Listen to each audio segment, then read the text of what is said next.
തിരുത്തും. എഴുതിയവനെ കൊണ്ട് തന്നെ ഈ കവിത ഞാൻ തിരുത്തി. സന്ധ്യയ്ക്ക് മുമ്പേ ഉളിയന്നൂർ തച്ചന്റെ തന്നെ താവഴിയിൽ ഒരുത്തൻ ചെമ്പറയിലെത്തും.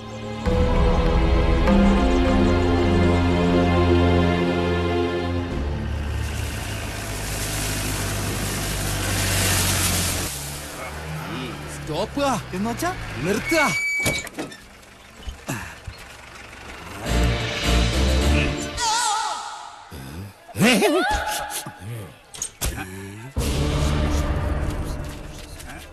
ആരാ? ഓ, ആശാരിമാരാണല്ലേ. ഇതിനു മുമ്പ് ഈ അങ്ങാടി കണ്ടിട്ടില്ലല്ലോ. ഇപ്പൊ കണ്ടില്ലേ? അത് മതി. താടിയ കുപിതനാണല്ലേ? അല്ല, യു രഘൂത്തമൻ. പണി അന്വേഷിച്ചു വന്നതായിരിക്കും. താൻ ഞങ്ങൾക്ക് പണി തരണ്ട. ചെമ്പറയിൽ എന്റെ ഗുരുനാഥനുണ്ട്. അവിടേക്കുള്ള വഴി പറഞ്ഞു തരൂ. ചോരകണ്ണ മര്യാദ കെട്ടവരെ, നിനക്ക് വിഷഹാരി അറിയില്ല. വിഷ ഊതി കയറ്റാനും ഊതി ഇറക്കാനും ഒരു നിമിഷം വേണ്ടിരിക്കെ.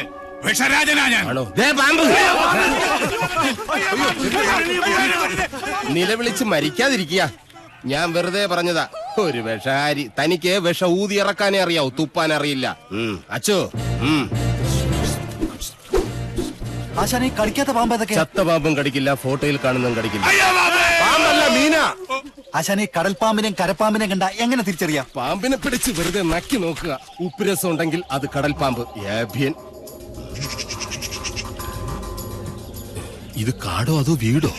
രണ്ടായാലും നല്ല തടിക്കോളുണ്ട്.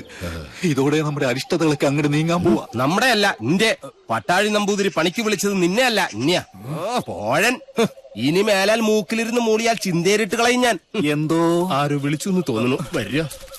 അയ്യോ ആശാനെ, മുള്ള് ഇവിടെ വെച്ച് വേണ്ട, അങ്ങോട്ട് മാറി നിന്ന് മുള്ളുക. അതല്ല, കാലി മുള്ള്. കാലിലെങ്ങനെ മുള്ളിയാ കൊന്നു കളയും ഞാൻ. ആശ വരിക. ആശാനെ, ഒരു ശ്മശാന മൂകത. ഇവിടെ ആരും ഇല്ലേ? ഞാനിവിടെ നിൽക്കുന്നത് കണ്ടൂടാടാ തെണ്ടി. അതിപ്പോ ഞാൻ അവിടെ ആരും ഇല്ല. എന്നാ അവിടെ ആരും ഇല്ലെന്ന് ചോദിക്കാം. അവിടെ ആരും ഇല്ലേ? നോക്ക നക്കാനോ? എന്തോ തിന്നാൻ കൊണ്ടുവരുവാ. ഉണ്ണിയപ്പോണെങ്കിൽ ഞാൻ എടുക്കും. മനസ്സിലായില്ല. അന്തപുരത്തിലെ അമ്മച്ചിയുടെ പേരെന്താ? ഞാൻ അനന്തൻ. ഞാൻ അനന്തനോ? അനന്തപത്മനാഭൻ. അമ്മച്ചയല്ല. എന്നാൽ അകത്തേക്ക് പോയി പറയാ, ഉളിയന്നൂർ ആശാരി വന്നിരിക്കണു. വെറുവാശാരിയല്ല, മൂത്താശാരി. അത്ര മൂത്തിട്ടൊന്നും ഇല്ല.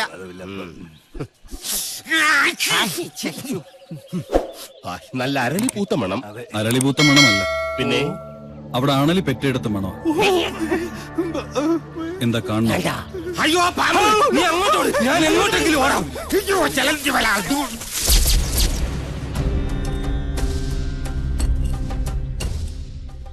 വടക്കിന് കൂടാതെ മറ്റു ഗ്രഹങ്ങൾ ഉണ്ടായാൽ അതിന് ഹിരണ്യനാഭി എന്ന് പറയും. ഇത്തരം ഭവനങ്ങളിൽ പാർത്താൽ സർവൈശ്വര്യങ്ങളും ധനപുഷ്ടിയുമാണ് ഫലം. പക്ഷേ നമുക്ക് അധ്വാനിക്കേണ്ടി വരും.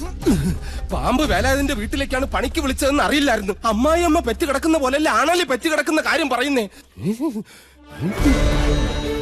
സ്വാമി, ഉളിയന്നൂർ തച്ചൻ എന്ന് പറയും. ഉളിയന്നൂർ തച്ചൻ ഉളി പിടിക്കുമ്പോൾ കൈവിറയ്ക്കോ?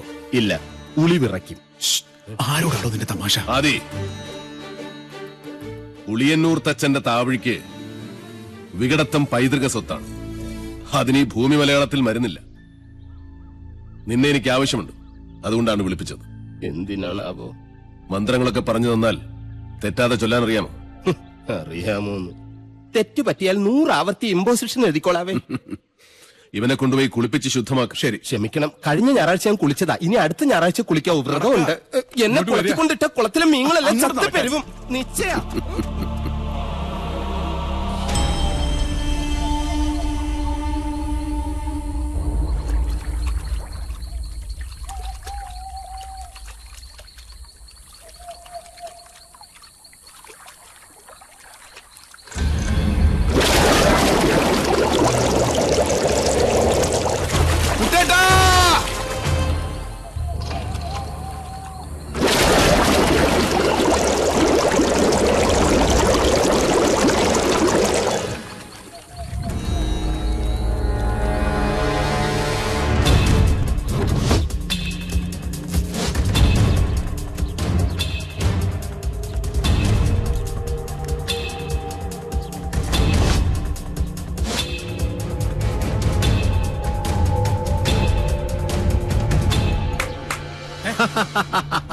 അറിയോ, ദ്രോണരുടെ കയ്യിൽ ഇതിലും വലിയ ദിവ്യായുധങ്ങളുള്ള കാര്യം മുമ്പ് ചതിച്ച പോലെ ഇതെന്നെ ചതിക്കില്ലടാ. ഏട്ടാ, ജ്ഞാനികളെ ഉണ്ട കൊണ്ടല്ല ബുദ്ധി കൊണ്ട് വേണം കൊല്ലാൻ. ഏട്ടൻ ഇപ്പൊ തൊഴുത്തിലേക്കില്ലേ? ഏട്ടനെ കാണാൻ വല്ലപ്പുഴയിലെ പോത്തോട്ടക്കാരനില്ലേ കെല്ലാ മുഹമ്മദ് പുള്ളി വന്നിരിക്കുന്നു. ചെല്ല്. ദ്രോണരുടെ നേർക്ക് ജയേട്ടൻ ഉന്നം പിടിച്ചു നിന്നാലും ഈ തോക്ക് പൊട്ടില്ല. അല്ലേ ഗിരിശേട്ടാ? അതെന്താ? നെല്ലൂർ മന ഭദ്രമായിരിക്കേണ്ടത് സാവിത്രിയുടെ ആവശ്യമല്ലേ?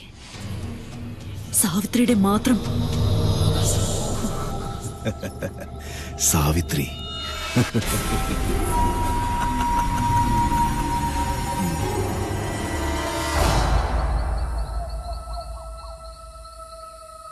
ഞാൻ ജപിക്കുന്നത് അതേപോലെ ആവർത്തിക്കുക എല്ലാവരും. നേരത്തെ പറഞ്ഞു ഇനി മേലാൽ ആവർത്തിക്കരുതെന്ന്. ഇപ്പൊ പറയുന്ന ആവർത്തിക്കണമെന്ന്. ഞാനിതിൽ ഏതാ വിശ്വസിക്കണ്ട? എന്റെ മണി. കുശവ, ആചാര്യം പറഞ്ഞ അനുസരിച്ചാ മതി. ഓ,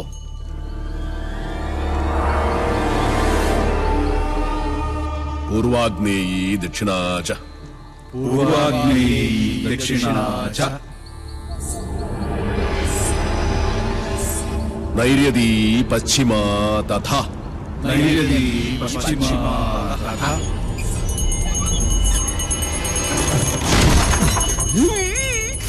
വായവീ ചോത്തരൈ ശാനി വായവീ ചോദരീ ശനി.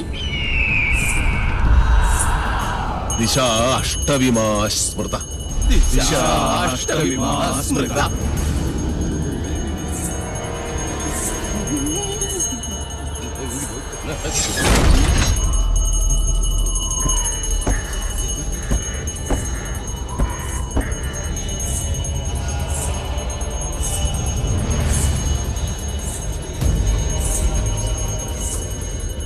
ആരും കണ്ണു തുറക്കരുത്. എന്ത് ശബ്ദം കേട്ടാലും ജപം നിർത്തരുത്. ചോര കണ്ടാൽ ഞെട്ടരുത്. ധീരരായ എന്റെ ശിഷ്യന്മാർ പോലും ഭയന്നിരിക്കുന്നു. ഇനി മതിയാക്ക നിന്റെ വായ്പാട്ട്. ആയുധപ്രയോഗം ബ്രാഹ്മണനെ വിധിച്ചിട്ടുള്ളതല്ല. എങ്കിലും ഞാനത് ചെയ്യും. അറുത്തെടുക്കും നിന്റെ നാവ് ഞാൻ. നീ മുടിയടിച്ചിട്ട് കൂളിയെപ്പോലെ കൂവി ആരെയും നീ പരിഹസിക്കില്ല. ഓം വിശ്വകർമ്മണ്യേ നമഃ. ഇനി നിന്റെ നാവ് ചലിക്കില്ല.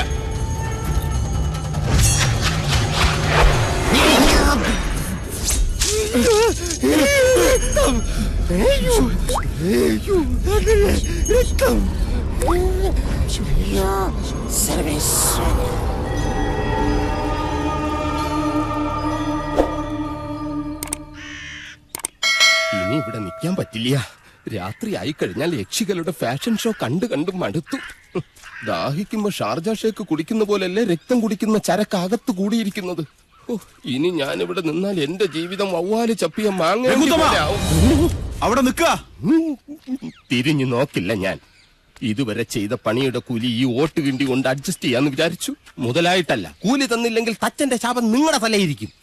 എന്നാൽ വരട്ടെ. നീ പോവില്ല രൗത്തമ. ഗുരുവിന്റെ സമ്മതമില്ലാതെ നീ മനയുടെ അതിർത്തി കടക്കില്ല. കടന്നാൽ നിന്റെ രണ്ടു കാലും തളർവാദം വന്ന് ശോഷിച്ച് ഈർക്കിൽ പോലാകും.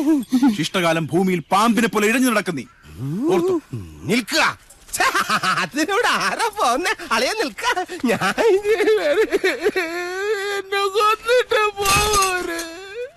നോക്കുക, നിനക്ക് ഗുരു കൊണ്ട് പോകൂടാ. എന്റെ മുത്തച്ഛൻ കോപ്പൻ. അയാള് പണിത വീടാത്രേ.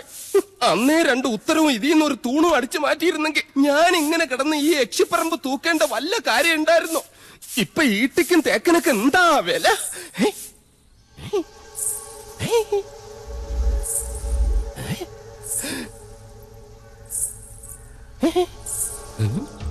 എന്തോ കിലുങ്ങുന്നുണ്ട്.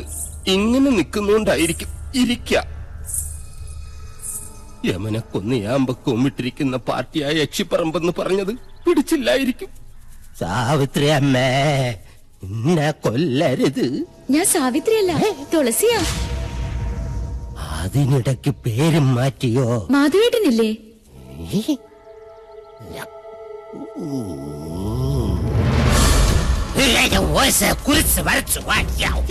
അടുത്തു വരരുത്. അടുത്തു വന്നാൽ പേടിച്ച് മൂത്രമൊഴിച്ചു കളയും ഞാൻ. മാധവേട്ടൻ എവിടെ? മാധവേട്ടൻ എവിടെ? മാധവേട്ടനോ? എന്നെ കൊണ്ടൊന്നും പറയിപ്പിക്കരുത്. തലയ്ക്ക് വെളിവില്ലാത്ത 3-4 നമ്പൂതിരി ചെക്കന്മാരെ പിടിച്ച് അടുപ്പിന് ചുറ്റും ഇരുത്തിയിട്ട് സ്വാഹ സ്വാഹ എന്ന് പറഞ്ഞ് കുറച്ച് എണ്ണയും കോരി ഒഴിച്ചാൽ ഒരു യക്ഷിയും തളയ്ക്കാൻ പറ്റില്ല. യക്ഷിയെ തളയ്ക്കണമെങ്കിൽ ഏഷ്യാനെറ്റിലെ കടമറ്റത്ത് കത്തനാർ തന്നെ വരണം. അത് നിനക്ക് എങ്ങനെ അറിയാം? ഞാൻ കത്തനാർ സീരിയലിൽ കണ്ടിട്ടുണ്ട്. അതിലാണെങ്കിൽ ഒരു കൊച്ചു കിണറ്റിൽ വീണ് ചത്തപ്പോ കത്തനാർ ഇങ്ങനെ വടിയെടുത്ത് ഇങ്ങനെ കാണിച്ചേ ഉള്ളൂ. ആ കൊച്ചു ജീവനോടെ കയറി വന്നു. അത് ഏഴില്ലാതെ. നിർത്ത. തുളസി കൊണ്ടാക്കാൻ ആരും വന്നില്ല? വരിക.